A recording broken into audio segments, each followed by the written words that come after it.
కానీ ఈ సినిమా ద్వారా నేను సంపాదించేది డబ్బు కాకుండా వేరే ఉంది. ఈ సినిమాని తీసినందుకు చాలా తృప్తిని అనుభవిస్తాను. ఈ కథ విన్నప్పుడు 2021లో ఆయన దగ్గర విన్న దగ్గర నుంచి ఈ కథ నా మైండ్లోంచి పోవడం లేదు. ఎప్పుడు డైరెక్టర్ గారు కనపడినా ఆ కథ ఏమైంది ఎప్పుడైనా సినిమా తీయాలయా అని అంటూ ఉండేవాడిని. అలాగా అనుకోకుండా ధీరజు విద్యార్థులందరూ కలిపి మళ్ళీ అదే కథని ఆయనతో తీయడానికి నా దగ్గర తీసుకొచ్చారు. So somewhere I'm destined to make this film. ఎందుకంటే సమాజానికి కొన్ని చెప్పాలి, మనం అనుకొని చెప్పాలి, మనం బోల్డ్గా మనకు కొన్ని నిజాలు తెలిసినా కూడా మనం మాట్లాడుకోలేని మనం ఈ సినిమా మాధ్యమం ద్వారా చెప్పాలి. అటువంటి కోరిక కలుగుద్ది అన్నమాట ఈ సినిమా కథ విన్నప్పుడు. రాహుల్ లాంటి కమిటెడ్ పర్సనే దీన్ని ఆయన చెప్పేటప్పుడు ఏ ఉద్వేగం ఫీల్ అయ్యాడో ఆ ఉద్వేగంతో ఆ సినిమాని తీశారు. అటువంటి వాళ్ళే, అటువంటి సున్నిత హృదయులే ఆయన. వ్యక్తిగతంగా కూడా చాలా సున్నితమైన మనిషి. అటువంటి సున్నితమైన వాళ్ళే ఇటువంటి సున్నితమైన సబ్జెక్ట్స్ని చేయగలుగుతారు అనిపిస్తుంది అన్నమాట. అంటే ప్రతి యువతి, ప్రతి యువకుడు ఈ సినిమాని చూడాలని నాకు అనిపిస్తుంది. ఇది ఎన్ని జోక్స్ ఉన్నాయి, ఎన్ని పాటలు ఉన్నాయి, ఎంత ఎంటర్టైన్మెంట్ ఉంది అలా చూడడానికి లేదు ఈ సినిమాని. అవన్నీ జోడిస్తే ఈ సినిమా రాదు. అలా చూడకుండా మన అక్క, మన చెల్లి, మన పిన్ని, ఇలాగా ఇంట్లో ఉన్నవాళ్ళు, ఆడవాళ్ళు, వాళ్ళ మనసుల్లో ఏముంటాయి, ఏ కోరికలు ఉంటాయి అంటే ఈ సినిమాని గర్ల్ ఫ్రెండ్ కాకుండా ఇంకో టైటిల్ ఏదైనా చెప్పమనంటే నీ జీవితం అంతా నేనే అని మగవాడు అనుకున్నా, ఆడది అనుకున్నా నీ జీవితం అంతా నేనే అనేది వాళ్ళ మనసుల్లో ఏముంటుంది, వాళ్ళ మనసుల్లో ఎలా ఉంటుంది అనేది అతి సున్నితంగా చెప్పిన ఈ సినిమా అతి ఘాటుగా లాస్ట్కి వచ్చి లెగిసేటప్పుడు ఎంతమంది పర్సంటేజో చెప్పలేను, కానీ కొంతమంది ఈ సినిమా చూసి రాత్రి నిద్రపోరు. అంటే ఇట్ విల్ చేజ్ దెమ్. ప్రతి ఇంట్లోనూ ఒక జీవితంలోకి ఇది రిఫ్లెక్ట్ అవుతూ ఉంటుంది. ప్రతి అమ్మాయి తనకు జరిగినా జరగకపోయినా తన స్నేహితురాలకి జరిగి ఉంటుంది. అలా రిఫ్లెక్ట్ అయ్యి ప్రతి వాళ్ళు కనెక్ట్ అవ్వడానికి ఇది పర్టికులర్గా నేను ఆ సినిమా సాఫీగా వెళుతూ ఉంటుంది.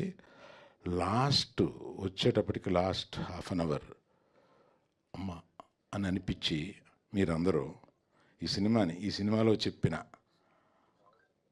దీన్ని కానీ ఇంకెందుకు బోల్డ్గా ఒకటి చెప్పాలి. మీరందరూ మేము తీసిన సినిమాలకు 1.5 దగ్గర నుంచి 3.5 వరకు ఇస్తారు. మీరు ఈ సినిమాకి తక్కువ ఇవ్వడానికి ఇబ్బంది పెడతారు మీరు. అది ఎంత గొప్పగా ఆడనివ్వకపోయినా. సో ఈ సినిమా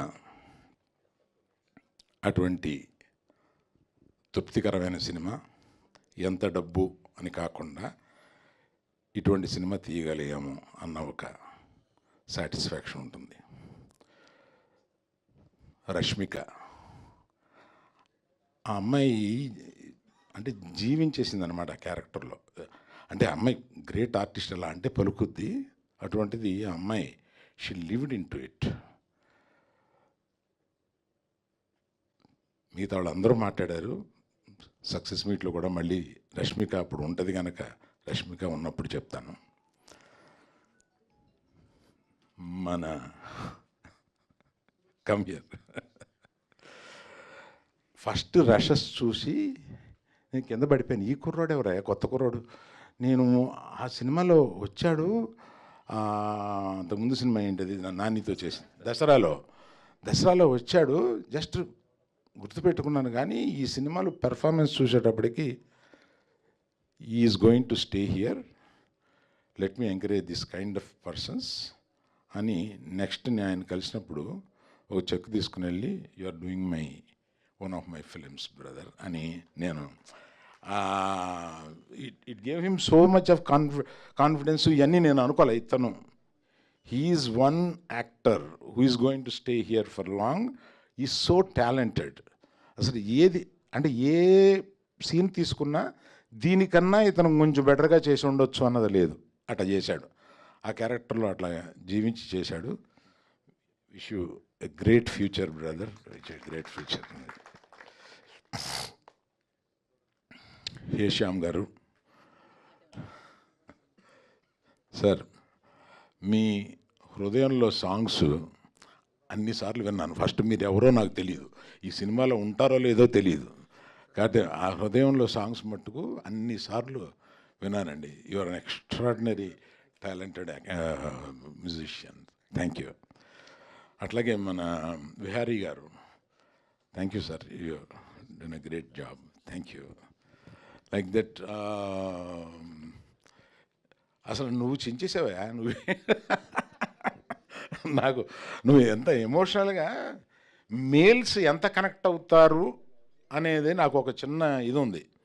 ఎంత కనెక్ట్ అవుతారు అనేది నేను కనెక్ట్ అయ్యే ఈ సినిమా తీశాను కనుక నాలాగా కనెక్ట్ అవుతారా అని ఆ సందేహం ఫస్ట్ చించి పారేసావు నువ్వు.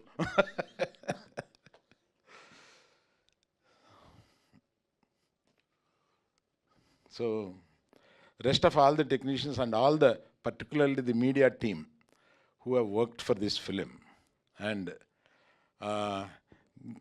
గీతా భగత్ చాలా సునాయస్ భలే మాట్లాడతావు నువ్వు, చాలా న్యాచురల్. ఈ సినిమా గురించి ఎక్కువ కొంచెం నీకు న్యాచురల్గా వచ్చింది, కనెక్ట్ అయ్యావు, అర్థమవుతుంది. So then comes Vidya and Dheeraj, they are good friends. And Dheeraj మొట్టమొదట్లో ఏదో వాళ్ళ నాన్నగారు ఒక హోటల్లో ఈయన పరిచయం చేశారు, ఇండస్ట్రీకి రావాలని సరదా పడుతున్నాడండి అని. రారా తీరద్దు నీకు అని అనుకున్నాను, కానీ వచ్చి ఇలా గీతార్ట్స్లో కూర్చుని నాకు సినిమాలు తీసి పెడతాడు అని అనుకోలేదు. ఇప్పుడు ఇది 10 ఏళ్ల క్రితం వాళ్ళ నాన్నగారు పరిచయం చేసినప్పుడు చిన్న కుర్రోడుగా ఉండేవాడు. ఆ తర్వాత విద్య సొంత కూతురు లాంటిది, చిన్నప్పటి నుంచి నా దగ్గరే పెరిగింది. ఇవాళ వచ్చి గీతార్ట్స్ని తన సొంతం చేసుకుంది. ఇవాళ నాకు బరువు తగ్గించడానికి మన వాసు, విద్య వీళ్ళు పక్కన బోల్డ్ మంది ఇటువంటి అంటే అనేక మందిని ఎంకరేజ్ చేశాం.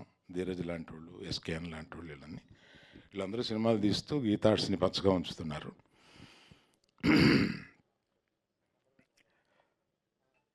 అందుకని ప్రత్యేకంగా నేను మీడియా ఎలాగో సినిమా చూస్తారు కనుక నా రిక్వెస్ట్ మీడియాకి ఏంటంటే, ప్రతిసారి మిమ్మల్ని ప్రమోట్ చేయమన్నప్పుడు మా మనసులో సక్సెస్ అయితే వచ్చే పేరు, డబ్బులే గుర్తుంటాయి. ఈ సినిమాని